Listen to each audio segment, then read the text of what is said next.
এই সুন্দর করে সেজেগুজে বেরোনোর পর যখন তোমাকে শুনতে হয় যে তোমাকে ছাপড়িদের মতো লাগছে, তখন কেমন লাগে বলো তো? আমি এই ছোট ছোট ক্লিপগুলো মাথায় দেওয়ার ফলে আমাকে নাকি ছাপড়িদের মতো লাগছে, এমন আমি শুনলাম। তাই জন্য আমার কিউট দেখতে লেখা সেই ছোটো ছোটো ক্লিপগুলোকে আমি খুলে আমার 6 পকেটওয়ালা কার্গো প্যান্টের মধ্যে ঢুকিয়ে ফেললাম। ফেলে আমি মেলায় ঘুরছি। এটা হচ্ছে ঠাকুরনগর মেলার মন্দির, যেখানে হরিচাঁদ গুরুচাঁদ ঠাকুর থাকে। তো এই হচ্ছে আমরা মেলার মধ্যে ঢুকে গেছি। এখানে সেল প্রাইসে বেশ সুন্দর সুন্দর 100 টাকার ব্যাগ পাওয়া যাচ্ছিলো। ভাবছিলাম নেব, পরে কি মনে হলো আর আমি ব্যাগ নেইনি। এরপরে চলে গেছিলাম একটা আংটির দোকানে। এখান থেকে কৌশিক বললো যে একটা আংটি নেবে, তো ওখান থেকে আংটি চুজ করছিল। এই যে এইটা নিয়েছে, ভালো লাগছিলো আংটিটা, একদম সিম্পলের মধ্যে।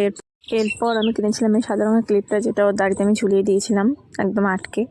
তো বলছিল সব কাজ করিস না। এরপর আমরা খেয়েছিলাম হচ্ছে আইসক্রিমটাও। এই আইসক্রিমগুলো নাকি খুব ভালো, চকলেট ফ্লেভারের। তো আমি খেয়ে দেখলাম, আমার খুব একটা ভালো লাগেনি, কিন্তু ওর নাকি অনেক ভালো লেগেছে আইসক্রিমটা। আমার প্রচুর গা গোলাচ্ছিলো হাফ খাওয়ার পর, এই জন্য আমি পুরোটা খেতে পারিনি। আর ও এত পরিমাণে মিষ্টি পছন্দ করে, আমি অত মিষ্টি একদম পছন্দ করি না, আমার ভালো লাগে না। তাই জন্য আমি আইসক্রিমটা হাফ খেয়েছি আর হাফ ওকে দিয়ে দিয়েছি। আর সেই আইসক্রিমটা ও কেমন জাবরে চিবিয়ে চিবিয়ে খাচ্ছিল, তোমরাই দেখো। এই যে দেখো কি ছিঁড়ি আইসক্রিমটা খাওয়ার, কিভাবে খাচ্ছে আইসক্রিম ইউটিউবে লাগিয়ে বাচ্চা। নাগরদোলা উঠতে প্রচুর ভালোবাসি। ওকে বললাম চলো একটু ডিস্কোতে উঠি, একটু ডিস্কো করে আসি, কিন্তু না, ওর এত ভয় লাগে, উঠলো না।